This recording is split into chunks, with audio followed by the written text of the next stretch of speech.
శుక్లాంబరధరం విష్ణుం శశివర్ణం చతుర్భుజం ప్రసన్నవదనం ధ్యాయేత్ సర్వవిఘ్నోపశాంతయే. గురుర్బ్రహ్మా గురుర్విష్ణుః గురుర్దేవో మహేశ్వరః గురుః సాక్షాత్ పరం బ్రహ్మ తస్మై శ్రీ గురవే నమః. వాగర్ధావివ సంపృక్తౌ వాగర్ధ ప్రతిపత్తయే జగతః పితరౌ వందే పార్వతీ పరమేశ్వరౌ. సూక్తిం సమగ్రేతున స్వయమైవ లక్ష్మీ శ్రీరంగరాజమహిషీ మధురైకటాక్షై వైదగ్ధ్యవర్ణగుణగుంభనగౌరవైర్యాం ఖండూలకర్ణకుహరాः కవయోధయంతి. హైమోర్ధ్వపుండ్రమజహన్మకుటం సునాసం మందస్మితం మకరకుండలచారుగండం బింబాధరం బహుళదీర్ఘకృపాకటాక్షం శ్రీవేంకటేశముఖమాత్మనిసన్నిధత్తాం. విమలపటి కమలకుటి పుస్తకరుద్రాక్షశస్తహస్తపుటి కామాక్షి పక్ష్మలాక్షి కలిత విపంచి విభాసి వైరించి. నారాయణం నమస్కృత్య నరం చైవ నరోత్తమం దేవీం సరస్వతీం వ్యాసం తతో జయముదీరయేత్. హరి ఓం. పరమేశ్వర స్వరూపైన సభకి నమస్కారం. వేదవ్యాస భగవానుడు సాక్షాత్ త్రిమూర్త్యాత్మక స్వరూపుడు. ఆయన 4 ముఖములు లేనివాడే కానీ సాక్షాత్ బ్రహ్మ వంటివాడు. ద్విబాహురపరోహరి 2 చేతులతో ఉండేవాడే కానీ సాక్షాత్తుగా శ్రీ మహావిష్ణువు. అపాలలోచన శంభు 3వ కన్ను లేనివాడే కానీ సాక్షాత్ శంకరుడు. భగవాన్ బాదరాయణ. ఆ వేదవ్యాస భగవానుడు అంతటి గొప్పవాడు.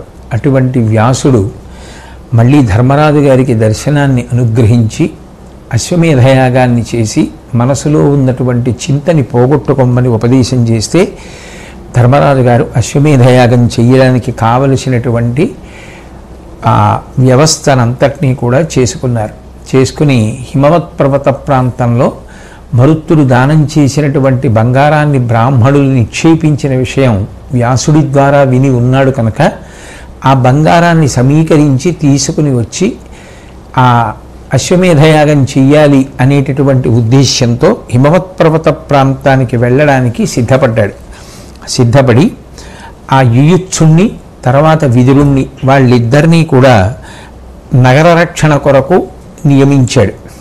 అట్లాగే ఆ మిగిలినటువంటి వారిని అందరినీ కూడా అప్రమత్తుల్ని చేసి తాను హిమవత్ పర్వత ప్రాంతానికి బయలుదేరుతూ అగ్నులను ఆరాధన చేసి ఇంద్రుణ్ణి దేవతలను అందరినీ కూడా పితృదేవతల్ని చాలా జాగ్రత్తగా శ్రద్ధతో ఆరాధించినటువంటి వాడై పురోహితుడైనటువంటి ధౌమ్యుడికి ప్రదక్షిణం చేసి ఆశీర్వచనం తీసుకొని బయలుదేరి తన సోదరులతో కలిసి హిమవత్ పర్వత ప్రాంతానికి చేరుకుని నలుచదరంగా సమతలంతో ఉన్నటువంటి ఒక యోగ్యమైన ప్రదేశాన్ని ఎంచుకొని ఆ రోజు రాత్రి అక్కడ విడిది చేశారు. వేదవ్యాస భగవానుడు వాళ్ళకి దర్శనమిచ్చి ఆ రోజు విశ్రాంతి తీసుకుంటే మరునాడు ఉదయం శివారాధన చేసి ఆ శివానుగ్రహంతో ఆ స్వర్ణాన్ని పొందవచ్చు అని తెలియచేయడం జరిగింది. అప్పుడు ఆ పాండవులందరూ కూడా అక్కడ విశ్రాంతి తీసుకుంటున్నారు. ఆ విశ్రాంతి తీసుకునేటటువంటి సమయంలో వాళ్ళందరూ కూడా నిష్టని నియమాన్ని పాటించారు.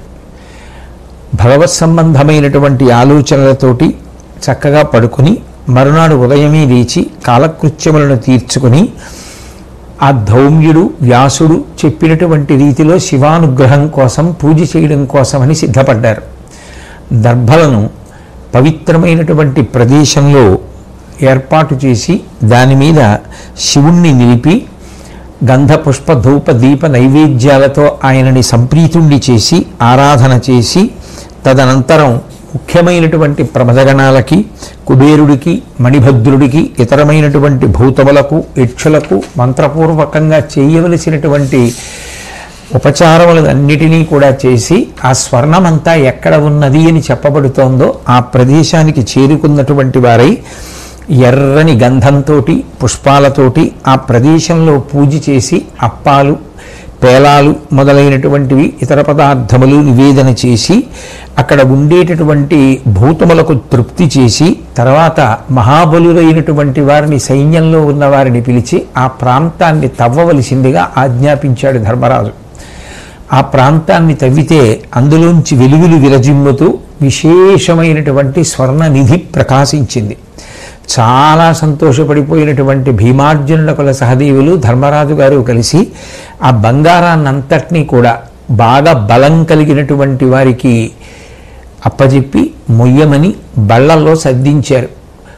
ఆ ఒంటెల మీద, గుర్రాల మీద, ఏనుగుల మీద, అలాగే అనేక వేల బళ్ళల్లోకి దాన్నంతటినీ కూడా సర్దారు. సర్ది గాడిదలకి కొంత ఎత్తించారు.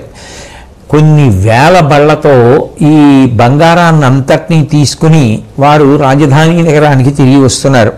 ఆ వస్తున్నటువంటి సమయంలో వారు పొందినటువంటి ఆ స్వర్ణ నిధికి అక్కడ ఉన్నటువంటి మనుష్యులు కానీ, శత్రువులు కానీ, దేవతలు కానీ ఆశ్చర్యచకితులయ్యారు. ఈలోగా హస్తినాపురానికి శ్రీకృష్ణ పరమాత్మ బలరాముడితోటి సాత్యకితోటి కలిసి వచ్చారు. ఆపద్బాంధవుడు, ఎప్పుడు ఎవరికి ఏ ఆపద కలుగుతుందో త్రికాలజ్ఞుడై తెలిసిన్నవాడు కనుక వాళ్ళని ఆదుకోవడం కోసం సరి అయినటువంటి సమయంలో ఆయన వస్తూ ఉంటారు. కాబట్టి ఆ కృష్ణ భగవానుడు హస్తినాపురానికి వస్తే ఈక్షుడు వెళ్ళి గబగబా వారికి స్వాగతం చెప్పి తీసుకొచ్చాడు. ఆ కృష్ణ పరమాత్మతో సుభద్ర కూడా వచ్చింది. వచ్చిన తర్వాత ఆ యుయుక్షుడు స్వాగతం పలికి లోపలికి తీసుకొచ్చిన తర్వాత విదురుడు ముందు నడుస్తుండగా లోపలికి వచ్చినటువంటి కృష్ణ పరమాత్మ, బలరాముడు, సాత్యకి, ధృతరాష్ట్రుణ్ణి, గాంధారిని, కుంతీదేవిని దర్శించి నమస్కరించి ప్రేమపూర్వకంగా వాళ్లతో మాట్లాడిన తర్వాత బలరాముడు, శ్రీకృష్ణుడు కలిసి వారిని పూజించి విదురుడు మొదలైనటువంటి పెద్దలందరినీ కూడా పలకరించి అతిశయమొప్పగా సంతోషంగా కూర్చుని ఉన్నారు. అటువంటి సమయంలో ఆ ఉత్తర గర్భిణి అయి ఉన్నది, అభిమన్యుని యొక్క భార్య. ఆ ఉత్తరకి ప్రసవం జరిగింది. లోపల ఉన్నటువంటి దాది పరమ సంతోషంతో పరిగెత్తుకొచ్చి కుమారుడు కలిగాడని, పాండవ వంశాంకురం జన్మించిందని తెలియచేసింది. బయట ఉన్నటువంటి జనమందరూ ఆ శుభవార్త విని ఎంతో సంతోషించారు. కానీ ఆ దాది మళ్ళీ బాలుడు మృతజాతుండని ఆలోనన ఏట్పు బెరగ అలమట నచ్చో ఆ లవణలు ఉగ్గడించిన తేలిరి శోకమున జనులు ధీర విచార. ఏ స్త్రీలైతే బయటికి పరిగెత్తుకొచ్చి కుమారుడు జన్మించాడు అని చెప్పారో వాళ్లే మళ్ళీ లోపలికి వెళ్ళి బయటికి పరిగెత్తుకొచ్చి మృత శిశువు జన్మించాడు, పిల్లవాడు జన్మించాడు, కానీ ఆ పిల్లవాడికి ప్రాణం లేదు, చనిపోయి ఉన్నాడు అని చెప్తే అక్కడ ఉన్నటువంటి పెద్దలందరూ కూడా హాహాకారాలతో పెద్దగా రోదన చేయడం మొదలుపెట్టారు. అటువంటి సమయంలో శ్రీకృష్ణ పరమాత్మకి విశేషమైనటువంటి బాధ మనసు యందు శరీరమునందు కూడా కలిగింది. ఇందుచేత అంటే పాండవులు ఆయనకి ప్రాణప్రదమైనటువంటి వారు. అటువంటి పాండవుల యొక్క వంశాంకురం కేవలం ఉత్తరాగర్భమునందు మాత్రమే ఉన్నది. అటువంటి ఉత్తరాగర్భస్థుడైనటువంటి శిశువు మృత శిశువై జన్మించడం, దాని చేత పాండవులు బాధపడతారు అనేటటువంటి విశేషం శ్రీకృష్ణ పరమాత్మకి విశేషంగా బాధకి కారణమైంది. ఆ కుంతీదేవి పరిగెత్తుకుంటూ కృష్ణ పరమాత్మ దగ్గరికి వచ్చి, గతి నీవే నాకు మత్సంతతికిని, నీ అల్లు కుర్ర తనయుడు పుట్టెన్మృతుడై క్రూరుండగు గురుసుతుని ఇషీకాస్త్రవహ్ని చూడిన కథనన్. ఓ కృష్ణ, నువ్వు తప్ప నాకు కానీ నా బిడ్డలకు కానీ వీరు గతి అయినటువంటి వాడు లేడు. నీ అల్లుడి యొక్క కుమారుడు ఇవాళ మృత శిశువై జన్మించాడు. ఆ గురుపుత్రుడైనటువంటి అశ్వత్థామ విశేషమైనటువంటి క్రోధంతో ప్రయోగించినటువంటి బ్రహ్మశిరోనామకాస్త్రం ఆ ఉత్తరాగర్భంలో ఉండేటటువంటి శిశువుని కూడా చెనకింది. ఆ కారణం చేత ఆ పిల్లవాడు చనిపోయాడు. దేవకీ పుత్ర, సంజీవితు చేయవే అబ్బాలు అద్దారుణాస్త్ర సంప్రయోగంబునడు అప్పుడు కృపాగరిష్ఠుండవై చేసితి ప్రతిన కాచద అవశ్యమును ఉత్తరాగర్భజనితు నేనని బాలు బ్రతుకు తోడిద నాకు బ్రతుకు ద్రుపద తనయా సుభద్రలు ధర్మజుండు అనుజులా శిశువు సంజీవితు చెయ్యకొన్న బ్రతుకరు అన్వయమున కుదక పిండ ప్రధానంబులెడలు మత్స్యనందనయును ఒరడింపబడియనొకనాడు నీ చేత దాని ఆర్తి కరుణ తలుగవయ్యా. ఓ దేవకీపుత్ర కృష్ణ పరమాత్మ, సంజీవితు చేయవే అబ్బాలు. మృత శిశువై ఆ పిల్లవాడు మరణించినటువంటి వాడు పుట్టాడు కదా, ఆ దారుణాస్త్ర సంప్రయోగంబునప్పుడు కృపాకరిష్టుండవై చేసితి ప్రతిన. ఒకానొకప్పుడు ఆ అశ్వత్థామని భీమార్జునులు వెంబడిస్తే ఆ సౌప్తిక పర్వంలో ఉపపాండవులని దృష్టజ్యుమ్నుడిని సంహరించినటువంటి అశ్వత్థామ పారిపోయి వ్యాసాశ్రమంలో ఉంటే ఈ భీమార్జునులు వెళ్ళినప్పుడు కృష్ణ పరమాత్మ రథసారథ్యం చేసినప్పుడు భయపడిపోయినటువంటి వాడై బ్రహ్మశిరోనామకాస్త్రాన్ని ప్రయోగించి అపాండమవ్వాలి అని సంకల్పం చేసి ఉన్నాడు. ఆయన సంకల్పం కారణంగా ఉత్తరాగర్భంలో ఉన్నటువంటి శిశువు కూడా చెనకబడతాడు అని తెలుసుకున్నటువంటి నువ్వు ఆనాడే ప్రతిజ్ఞ చేశావు. ఆ దారుణాస్త్ర సంప్రయోగంబునప్పుడు కృపాగరిష్ఠుండవై చేసితి ప్రతిన. ఆ అస్త్రప్రయోగ సమయంలో ఓ అశ్వత్థామ, నువ్వు ఉత్తరాగర్భాన్ని చెనకాలని ప్రయత్నం చేసినా ఆ పిల్లవాడిని నేను కాపాడతాను అని నువ్వు ప్రతిజ్ఞ చేశావు. కాబట్టి కాచత నవస్యమును ఉత్తరాగర్భజనితు నేనని బాలు బ్రతుకుతోడిద నాదు బ్రతుకు. ఆ పిల్లవాడిని బ్రతికిస్తానని నువ్వు ప్రతిజ్ఞ చేశావు కదా, ఇప్పుడు ఈ పిల్లవాడు బ్రతికితేనే నేను బ్రతుకుతాను అంటూ కుంతీదేవి, నేను కాదు నాతో పాటుగా ఇప్పుడు ఈ పిల్లవాడి ప్రాణాల మీద ఎంతమంది ఆధారపడి ఉన్నారు అంటే ద్రుపద తనయా సుభద్రులు ధర్మజుండనుజులా శిశువు సంజీవితు చెయ్యకున్న బ్రతుకరు. ఉన్న ఒకే ఒక వంశాంకురం కనుక ఈ పిల్లవాడు బ్రతకకపోతే ద్రౌపదీదేవి బ్రతకదు, సుభద్ర బ్రతకదు, పాండవులు బ్రతకరు, నేను బ్రతకను. చిట్ట చివరికి వంశంలో పిండ ప్రదానం చేసేవాళ్ళు, ఉదక ప్రదానం చేసేవాళ్ళు కూడా లేకుండా అయిపోతారు. మత్స్యనందనయును ఉరడింపబడియనొకనాడు నీ చేత. ఆ మత్స్యరాజు పుత్రి, విరాటరాజపుత్రి అయినటువంటి ఉత్తర నీ చేత ఒకనాడు ఓదార్పబడింది. నీకేం బెంగలేదమ్మా, నీ గర్భాన్ని నేను కాపాడతానని మాట ఇచ్చావు కాబట్టి మత్స్యనందనయును ఉరడింపబడియనొకనాడు నీ చేత దాని ఆర్తి కరుణ తలుగవయ్యా. ఇవాళ ఆ కలిగినటువంటి బాధని తొలగించవలసినది అని కుంతీదేవి శ్రీకృష్ణ పరమాత్మను ఉద్దేశించి మొరలు పెట్టి ప్రార్థన చేసింది. సుభద్ర కూడా ప్రార్థన చేసింది. వెంటనే కృష్ణ పరమాత్మ బయలుదేరి ఆ సూతికా గృహంలోకి, పురుటింటిలోకి వెళ్ళి చూశారు. వెంటనే అక్కడ ఉన్నటువంటి ద్రౌపదీదేవి ఉత్తరతో, అరిగో శ్రీకృష్ణ పరమాత్మ వచ్చారు, వినయంగా లేచి నమస్కారం చెయ్యి అని అడిగితే వెంటనే ఆమె లేచి కృష్ణ పరమాత్మని చూసినటువంటిదై ఆర్తితో, ఈ శిశువు తిరిగి నీ చేతనే బ్రతికింపబడాలి, నీ మేనల్లుడి కొడుకు నిజంగా నీకు ఇష్టుడైతే కృష్ణ ఈ పిల్లవాడిని చంపడం అశ్వత్థామకి సాధ్యమా? నువ్వు ఉదాసీనంగా ఊరుకోబట్టి కదా చంపగలిగాడు. భర్తని కుమారుణ్ణి పోగొట్టుకున్న తర్వాత ఇక నేను జీవించి ప్రయోజనం ఏమిటి? కాబట్టి ఈ కుమారుడు లేకుండా నేను బ్రతకలేను అని చెబుతూ పద్మనాభుండు వచ్చిన బాలు జంక పెట్టుకొని పోయి మృక్కింతు ప్రీతి యొసగనని తలంచుచు నుండితి అమ్మనోరథంబు విఫలంబుకా చేస ద్రౌణి పేర్చి. శ్రీకృష్ణ పరమాత్మ వస్తే పాండవ వంశాంకురము అని నేను ఎత్తుకుని తీసుకొచ్చి నీకు నమస్కారం చేయించాలి అని చెప్పి ఎంతో ఆశ పెట్టుకున్నాను. పాండవ వంశాంకురాన్ని చూసి నువ్వు ఎంతో సంతోషిస్తావు అని మనసులో కలలు కనేదాన్ని. ఇన్ని కలలను కూడా ఆ ద్రోణాచార్యుడి కుమారుడైనటువంటి అశ్వత్థామ అస్త్రప్రయోగం ద్వారా వమ్ము చేశాడు అని ఆమె బాధపడుతూ, తాత లోకగురుడు దామోదరుడు వచ్చియుండ లేచి మ్రొక్క ఉజ్వలాంగ ధర్మవేది అయిన తండ్రికి పుట్టి అధర్మపరుడవకుట తగుని నీకు. ఆ పిచ్చి తల్లి ఆ మృత శిశువు వంక చూసి, నీకు తాతగారు ఆ కృష్ణ పరమాత్మ మహానుభావుడు, లోకములన్నిటికీ కూడా సంరక్షకుడు, అటువంటి వాడు నిన్ను చూడ్డానికి వస్తే లేచి నమస్కరించడం మానేసి అట్లా పడుకుని ఉంటావా? పరమధర్మాత్ముడైనటువంటి అభిమన్యుని యొక్క కుమారుడివి కదా, నువ్వు కూడా ధర్మ పరిపాలన చేసి అటువంటి పెద్దలు వచ్చినప్పుడు నమస్కారం చెయ్యవద్దా అని ఆమె బాధపడి, కనువిచ్చి గొంతి చూడుము నను చూడుము ద్రుపద నృప తనయ చూడుము నీ జనకుని తల్లి సుభద్రం తనయా చూడు తల ఎత్తి దరహాసముతోన్.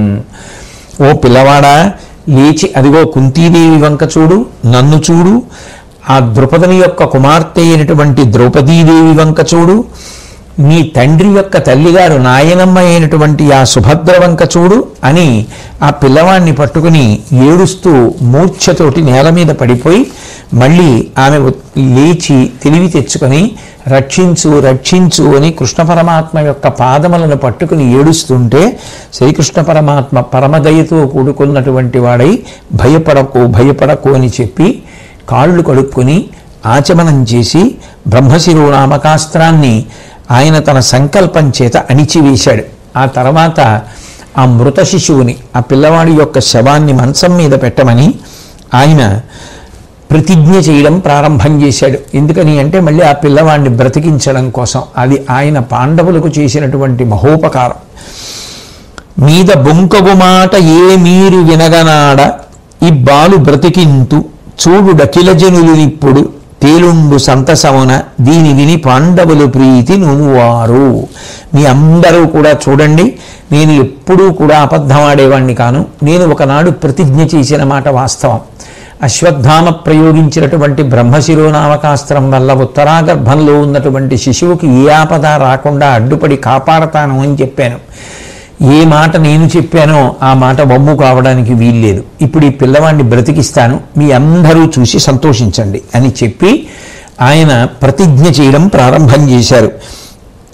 పగరయడనైన ఏ బొంకు పలుకనీని సమర ముఖమున ఎన్నడు జలిత వృత్తిన్ బిరిది కడుగిడనీని ఈ పిన్నవాని అంగమున జీవమీ ప్రొద్ద అవహిల్లు. నేను ఎప్పుడూ కూడా శత్రువుల విషయంలో కూడా అసత్యం పలకడం అలవాటు లేనివాడనైతే యుద్ధం ఇంకా ప్రారంభం అవుతుందనగా మనసు చెదిరిపోయి విచలితుడనై యుద్ధంలో వెనకంజ వేసి వెళ్ళిపోయినటువంటి వాడను కాకపోతే ఈ మృత శిశువు బ్రతుకుగాక. అంటే నేను ఎన్నడూ శత్రువుల విషయంలో కూడా అసత్యమాడను వాడను మొదటి లక్షణం. 2, ఆయన యుద్ధంలో ఎన్నడూ ప్రారంభంలోనే మనసు విచలితుడై నిరుత్సాహమును పొంది వెనక్కి తిరిగి వెళ్ళిపోని వాడనైతే ఈ మృత శిశువు బ్రతుకుగాక అని మొదటి ప్రతిజ్ఞ. తర్వాత ధరణీసుర కులము నెడంగర మెక్కుడు ప్రియము నాకు కలదీని సధర్మరతుడనయేని ఈ ఉత్తరాసుతుడు లబ్ధ జీవితత్వము నందున్. నాకు బ్రాహ్మణులు అంటే విశేషమైనటువంటి ప్రేమ ఉన్నది నిజమైతే, ధర్మమునందు నేను ఆసక్తి కలవాడనైతే ఈ ఉత్తర యొక్క కుమారుడైనటువంటి ఈ పిల్లవాడు తిరిగి జీవించుగాక. నరునియడ నా మనంబున విరోధమెన్నడును నేమి విధంబున నైనింబరయమి నిజమేనియు సుస్థిరముగై బాలుమీను జీవమునందున్. నేను ఎప్పుడు ఏ కారణం చేత అర్జునుడి పట్ల వైరం పొందకుండా ఉండడం అనేటటువంటిది నిజమైతే ఈ మృత శిశువు యొక్క శరీరములోకి ప్రాణములు ప్రవేశించి ఈ పిల్లవాడు సజీవుడగునుగాక. నిక్కపు ధర్మవు నన ఏన్ అక్కంసాదుల వధించుటారసి చూడం నిక్కువమై ఆర్యజనులకెక్కిన ఏని అసువర్గమీ శిశువు కనున్. నేను కంసుడు మొదలైనటువంటి రాక్షసుల్ని సంహరించాను. అది ధర్మబద్ధమైనది అయితే, కర్మిష్ఠులైనటువంటి వారందరూ కూడా దానిని అంగీకరించినదే అయితే ఈ శిశువు యొక్క శరీరములోకి పంచప్రాణములు ప్రవేశించి మృతుడైన ఈ పిల్లవాడు తిరిగి బ్రతుకుగాక అని చెప్పి మహిత సత్యంబు పరమధర్మంబు గాఢ నిర్మల బ్రహ్మచర్యంబు నిత్య సుప్రతిష్టంబులైనాయందు తేజరిల్లు నేని ఈ బాలునకు జీవమిప్పుడు వచ్చు. నేను ఎప్పుడూ సత్యాన్ని పలికినటువంటి వాడనైతే, ఉత్కృష్టమైనటువంటి ధర్మాన్ని నిరంతరము పరిపాలించిన వాడనైతే, అస్కలిత బ్రహ్మచర్యము నా యందు ఉంటే ఈ పిల్లవాడికి ఇప్పుడే ప్రాణము వచ్చి కదులుగాక అని ప్రతిజ్ఞ చెయ్యగానే అక్కడ ఉన్నటువంటి ఆ పిల్లవాడి యొక్క అవయవములు కదలడం ప్రారంభం చేశాయి. వాడు కళ్ళు విప్పి చూశాడు. అక్కడ ఉన్నటువంటి కుంతీదేవి మిగిలినటువంటి స్త్రీలు అందరూ కూడా పరమానంద భరితులైపోయి శ్రీకృష్ణుణ్ణి స్తుతించారు. ఆ మృతి చెందినటువంటి పిల్లవాడిని నిజానికి శ్రీకృష్ణ పరమాత్మ బ్రతికించారు. అంటే యథార్థంగా ఆలోచించాలి అంటే ఆ పిల్లవాడు మృత శిశువై జన్మించినటువంటి కారణం చేత పాండవ వంశం అంతరించిపోయింది. అంతరించిపోయినటువంటి పాండవ వంశాన్ని మళ్ళీ నిలబెట్టినటువంటి ఘనత మహానుభావుడైనటువంటి శ్రీకృష్ణ పరమాత్మకి దక్కుతుంది. ఎప్పుడో వచ్చేటటువంటి ఆపదని గుర్తించి అటువంటి ఆపద ఏర్పడినా నేను ఆ పిల్లవాడిని కాపాడతానని, పాండవుల వంశాన్ని నిలబెడతానని అశ్వత్థామ దగ్గర ఏ ప్రతిజ్ఞ చేసి ఉన్నారో ఆ ప్రతిజ్ఞని నిజం చేసి అస్త్రము చేత చెనకబడినటువంటి శిశువుని తిరిగి బ్రతికించి పాండవులకు, కుంతీదేవి మొదలైన వారికి అందరికీ కూడా ఎంతో సంతోషం కలిగేటట్టుగా చేశారు. వెంటనే ఉత్తర ఆ పిల్లవాడిని ఎత్తుకొని పరిగెత్తుకొచ్చి ఆ శ్రీకృష్ణ పరమాత్మ యొక్క పాదముల దగ్గర శిరస్సు ఉంచి నేల మీద నుదురు మోపి తన యొక్క ప్రగాఢమైనటువంటి భక్తి ప్రపత్తులను, సంతోషాన్ని ఆవిష్కరించింది. ఇక ఆ సమయంలో నిజానికి మాట్లాడడానికి మాటలు ఏముంటాయి? ఇంకా కృష్ణ పరమాత్మకి ఏమిచ్చి రుణం తీర్చుకోగలదా తల్లి? అంత సంతోషంతో ఆ శిశువుని ఎత్తుకొని తల వంచి నేలకి తగిలేటట్టుగా నమస్కరించి కృష్ణ పరమాత్మ ఎడల తనకున్నటువంటి గౌరవాన్ని ప్రకటనం చేస్తే ప్రశస్తమైనటువంటి రత్నములతో ప్రకాశిస్తున్నటువంటి ఆభరణములను ఆ శిశువుకు బహూకరించినటువంటి వాడై శ్రీకృష్ణ పరమాత్మ ఆ శిశువుకి పేరు పెట్టారు. ఆత్మకులము పరిక్షీణమైన జననముందెగాన ఈ అభిమన్యునందనునకు అర్హమగు పరీక్షిన్నామమనీయ కృష్ణుడు అఖిల జనములు విన పౌరవాధినాథ. ఈ పిల్లవాడు పుట్టేటప్పటికి నిజానికి పాండవుల యొక్క వంశం అంతా కూడా నశించిపోయింది. ఎందుకనంటే అందరూ కురుక్షేత్ర సంగ్రామ భూమి యందు మడిసిపోయారు. అటువంటి సమయంలో ఈ పిల్లవాడు పుట్టి వంశాంకురం పుట్టింది, వంశం నిలబడింది అనేటటువంటి సంతోషాన్ని కల్పించాడు. కాబట్టి వంశమే నశించిపోతున్న సమయంలో పుట్టినవాడు కాబట్టి అభిమన్యు కుమారుడికి నేను పరీక్షిత్ అనేటటువంటి పేరు పెడుతున్నాను అని చెప్పి కృష్ణ పరమాత్మ సంకల్పం చేస్తే అందరూ కూడా ఎంతో సంతోషించారు. తదనంతరం ఆ పిల్లవాడు పరీక్షిత్ అనబడేటటువంటి పేరుతో పిలువబడుతుండేవాడు. ఈలోగా హిమవత్ పర్వత ప్రాంతానికి ఆ బంగారు నిధులు తవ్వి తీసుకురావడం కోసం వెళ్ళినటువంటి పాండవులు ఆ బంగారాన్నంతటినీ కూడా పట్టుకుని తిరిగి హస్తినాపురానికి వచ్చారు. ఆ హస్తినాపురానికి వారు వచ్చిన తరువాత అక్కడ ఉన్నవారందరూ పాండవుల్ని చూసి వాళ్ళకి పరీక్షిత్ జన్మించినటువంటి పరిస్థితి, శ్రీకృష్ణ పరమాత్మ కాపాడినటువంటి వైనాన్ని వివరిస్తే ఎంతో సంతోషించి వాళ్ళు శ్రీకృష్ణ భగవానుణ్ణి అనేక విధాలుగా స్తుతించి నీవు చేసినటువంటి ఈ పనులు మాకు కొత్త కాదు, ఎన్ని పర్యాయములు ఎన్ని రకాలుగానో మమ్మల్ని ఆదుకుంటూనే ఉన్నావు అని చెప్పి వాళ్ళందరూ కృష్ణ పరమాత్మ ఎడల తమకున్నటువంటి భక్తి ప్రపత్తులను ప్రకటనం చేస్తున్నటువంటి సమయంలో అక్కడికి వ్యాస భగవానుడు వచ్చాడు. వస్తే ధర్మరాజు గారు ఎంతో సంతోషించి, హే భగవన్ వ్యాస భగవానుడా, నీ యొక్క అనుగ్రహ విశేషం చేసి అశ్వమేధయాగం చెయ్యడానికి కావలసినటువంటి ద్రవ్యమంతా సమకూరింది కాబట్టి ఇప్పుడు ఈ ద్రవ్యాన్ని ఉపయోగించి అశ్వమేధయాగం చేయడానికి మాకు అనుమతిని కటాక్షించండి అని ప్రార్థన చేశాడు.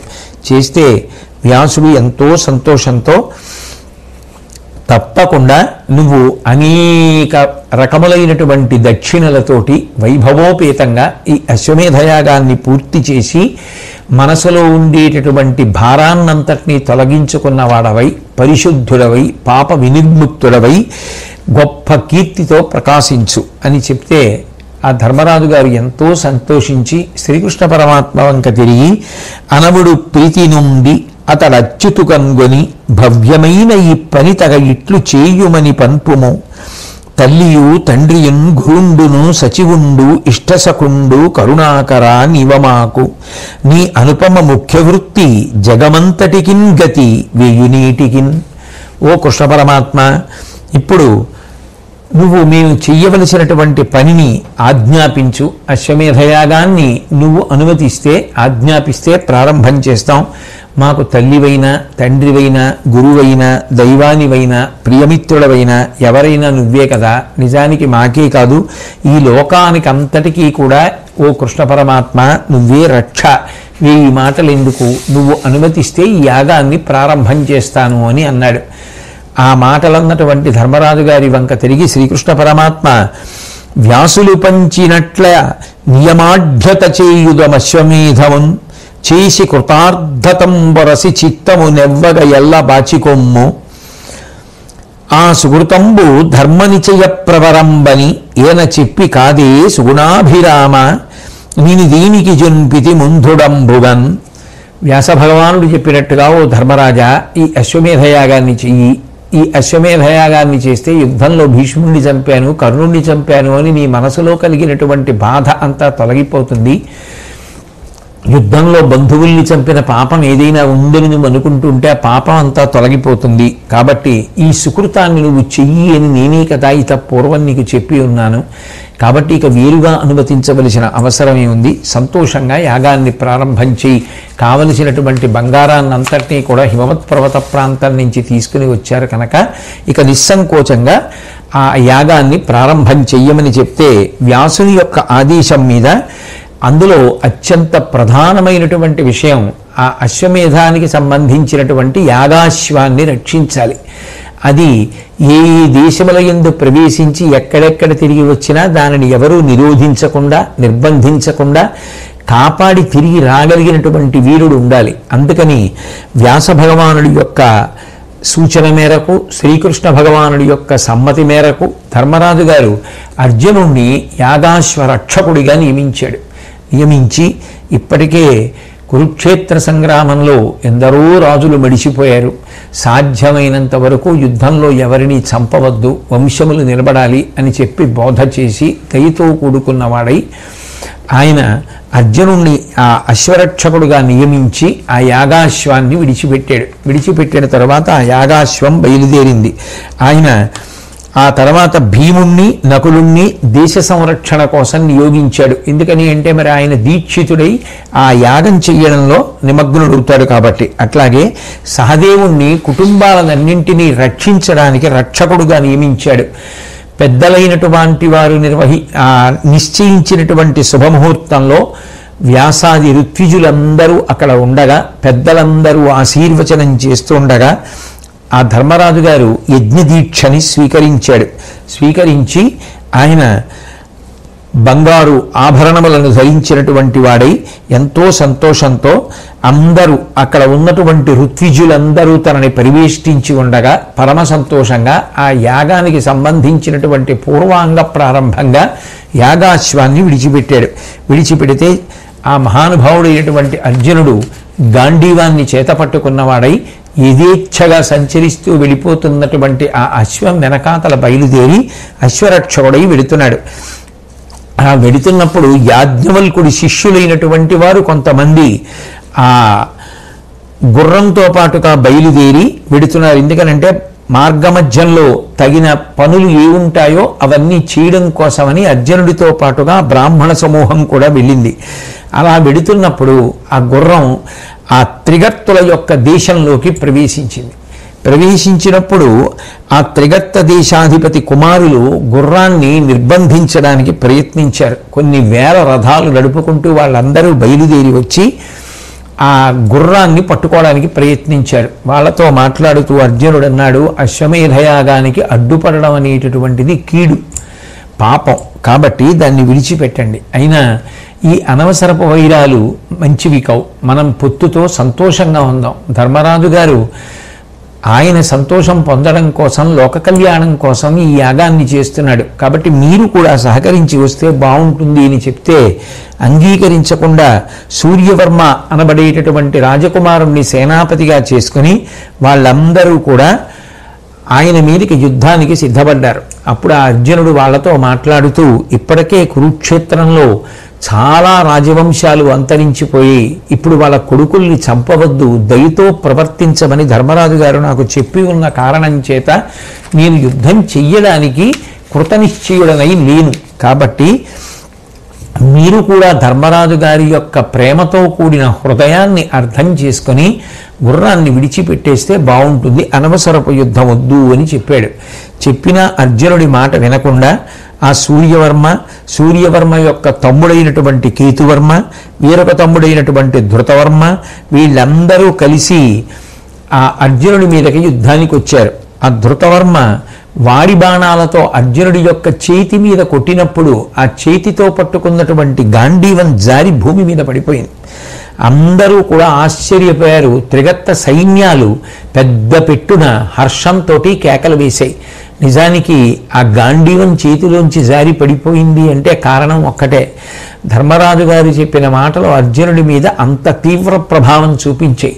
కురుక్షేత్రంలో ఇప్పటికే ఎందరో పడిపోయి ఉన్నారు. మిగిలినటువంటి వంశాంకురాల్ని చంపవద్దు, సాధ్యమైనంత వరకు యుద్ధం చెయ్యకుండా మంచి మాటలు పలికి యుద్ధం లేకుండా అశ్వంతో తిరిగి రమ్మని చెప్పినటువంటి ధర్మరాజు గారు మాటలు మనసులో పెట్టుకున్నటువంటి అర్జునుడు యుద్ధం చేయడానికి విముఖుడై ఉన్నటువంటి కారణం చేత, ప్రేమ భావనతో ఉన్న కారణం చేత, ఆయన పిడికిలి ఆ పటుత్వంతో లేని కారణం చేత ఆ బాణపు దెబ్బకి చేతిలో ఉన్నటువంటి గాంధీవం జారి పడిపోయింది. ఎప్పుడైతే గాంధీవం పడిపోయిందో ఇక అర్జునుడు ఆ దయాస్వరూపాన్ని, ఆ ప్రేమని వదిలిపెట్టేస్తాడు, వేరొక రుద్రస్వరూపాన్ని పొందుతాడు అని చెప్పి అందరూ అనుకున్నారు. అట్లాగే అర్జునుడు ఆ గాంధీవాన్ని స్వీకరించి ఎక్కుపెట్టి బాణ పరంపరలను ప్రయోగిస్తుంటే తట్టుకోలేకపోయినటువంటి ఆ సైన్యంలో ఉన్న ముఖ్యులు పరిగెత్తుకుంటూ వచ్చి ప్రేమతో మమ్మల్ని ఆదరించు, తెలిసో తెలియకో యుద్ధం చేశాం, మమ్మల్ని మన్నించవలసింది అని అర్జునుడిని ప్రార్థన చేశారు. అప్పుడైన వాళ్ళందరినీ విడిచిపెట్టేసి వచ్చే చైత్ర పౌర్ణమి నాడు ధర్మరాజు గారు అశ్వమేధయాగం చేస్తున్నాడు, మీ అందరూ రండి అని వాళ్ళని ఆహ్వానం చేసి అక్కడ నుంచి బయలుదేరి ఆయన భగదత్తుడి యొక్క రాజ్యంలోకి ప్రవేశించాడు. ఆ భగదత్తుడి యొక్క కుమారుడు వజ్రదత్తుడు. ఆయన బాల్య చాపల్యం చేత నేను ఈ అర్జునుడి యొక్క యాగాశ్వాన్ని పట్టుకుంటాను అని చెప్పి బయలుదేరి వచ్చాడు. ఎంత అర్జునుడు చెప్పినా వినలేదు. ఇద్దరి మధ్య సంకుల సమరం జరిగింది. ఒక పెద్ద ఏనుగు దాన్ని ఎక్కి వచ్చి ఆ భగదత్తుని కుమారుడైనటువంటి వజ్రదత్తుడు అర్జునుడిని ఎదుర్కొన్నాడు. చిట్ట చివరికి ఆ ఏనుగు కూలిపోగా ఆ వజ్రదత్తుడు నేల మీద పడిపోయాడు. అతన్ని చూసి ధర్మరాజు గారు చెప్పినటువంటి మాటలు జ్ఞాపకానికి వచ్చినటువంటి అర్జునుడు చంపడానికి ఇష్టపడక చాలా మెత్తని మాటలతో అతన్ని కొద్దిగా ఊరడించి రాజుల్ని చంపద్దు అని చెప్పి దయామయుడైనటువంటి ధర్మరాజు గారు చెప్పాడు కాబట్టి నిన్ను విడిచిపెట్టేస్తున్నాను, నీ మీద నాకు ఏ కోపం లేదు, మీ అందరూ మీ చుట్టాలు బంధువులు స్నేహితులు అందరూ కలిసి తప్పకుండా ధర్మరాజు గారు చైత్ర పౌర్ణమి నాడు చేసేటటువంటి అశ్వమేధయాగానికి రండి అని చెప్పి వాళ్ళని ఆహ్వానించి అక్కడి నుంచి సింధు దేశంలోకి ప్రవేశించాడు. ఆ సింధు దేశంలోకి ప్రవేశించగానే ముందు ఎంత చెప్పినా వినరు కదూ వచ్చిన గొడవ. వెంటనే ఆ సింధు దేశంలో ఉన్న వాళ్ళందరూ కొంతమంది బయలుదేరి అర్జునుడితో యుద్ధానికి వచ్చారు. వచ్చిన తర్వాత బడలిపోయి ఉన్నాడేమో, ఆ అర్జునుడి మీద ప్రయోగించినటువంటి బాణములకు ఆయన చేతిలో ఉన్నటువంటి గాంధీవం జారి పడిపోయింది మళ్ళీ. అంటే ఆయన యుద్ధం చేయడం పట్ల ఎంత వైముఖ్యంతో ఉన్నాడో, ప్రేమతో కార్యాన్ని చక్కపెట్టాలి అని చెప్పి ఆయన ఎంత పూనికతో ఉన్నాడో అర్థమవుతుంది. అర్జునుడి చేతిలోంచి గాంధీవం వేరొకసారి జారి నేల మీద పడిపోతే సైంధవుణ్ణి సంహరించాడు అన్న కోపంతో ఈ సింధు దేశంలో ఉన్నవారు అర్జునుడిని ఏం చేస్తారో అని భయపడినటువంటి దేవతలు కూడా అర్జునుడి యొక్క పూనిక కోసం, అర్జునుడి యొక్క రక్షణ కోసం వాళ్ళందరూ కూడా మంత్రములను పఠించారు. వెంటనే ఆ గాంధీవాన్ని తీసుకుని చేత్తో పట్టుకున్నటువంటి అర్జునుడు యథాప్రకారంగా తన పరాక్రమాన్ని ప్రకటనం చేసి బాణప్రయోగం చేస్తే తట్టుకోలేక సైన్యం అంతా చెల్లాచెదరైపోతున్నటువంటి సమయంలో సైంధవుడి భార్య, పాండవులకు కూడా చెల్లెలు అవుతుంది కదా మరి, దుర్యోధనాదులకు చెల్లెలైనప్పుడు దుశ్శల, ఆమె యొక్క భర్తే సైంధవుడు. కాబట్టి ఆ దుశ్శల ఒక పిల్లవాడిని చేత్తో పట్టుకుని పరిగెత్తుకొచ్చి, ఈ పిల్లవాడు నా మనవడు అర్జున, మన బంధుత్వాన్ని మనసులో స్మరించు, ఈ మనవణ్ణి చూసైనా నువ్వు కనీసం యుద్ధాన్ని ఆపేసేయి, ఈ పిల్లవాణ్ణి కాపాడు, వీడు నీ మేనల్లుడి యొక్క కుమారుడు అని చెప్తే ఆశ్చర్యపోయినటువంటి అర్జునుడు నా మేనల్లుడేడి అని అడిగాడు. అడిగితే నువ్వు వాళ్ళ తండ్రి అయినటువంటి సైంధవుణ్ణి చంపావు అనేటటువంటి బెంగతో నీ మేనల్లుడు ఇంటి వద్దనే ఉండేవాడు, కానీ హఠాత్తుగా ఇదిగో నువ్వు బయలుదేరి యాగాశ్వాన్ని రక్షిస్తూ సింధు దేశంలోకి ప్రవేశించావనేటటువంటి పిడుగులాంటి వార్త విని హఠాత్తుగా నా కుమారుడు మరణించాడు, కాబట్టి ఇప్పుడు ఆ పిల్లవాడు కూడా లేడు, ఉన్నది వంశాంకురం ఈ మనవడొక్కడే. దయచేసి నువ్వు ఈ పిల్లవాడిని సైన్యాన్ని కాపాడవలసింది, వదిలి విడిపొమ్మని. దుర్యోధనాథులు మీకు చేసినటువంటి అపకారాన్ని మనసులో పెట్టుకోకు. నా భర్త సైంధవుడు చేసినటువంటి పాడు పనులు అన్నీ ఇన్ని కావు, అవన్నీ కూడా మనసులో పెట్టుకోకు. ఎందుకంటే ఆ సైంధవుడి వల్లే కదా అభిమన్యుడు మరణించాడు.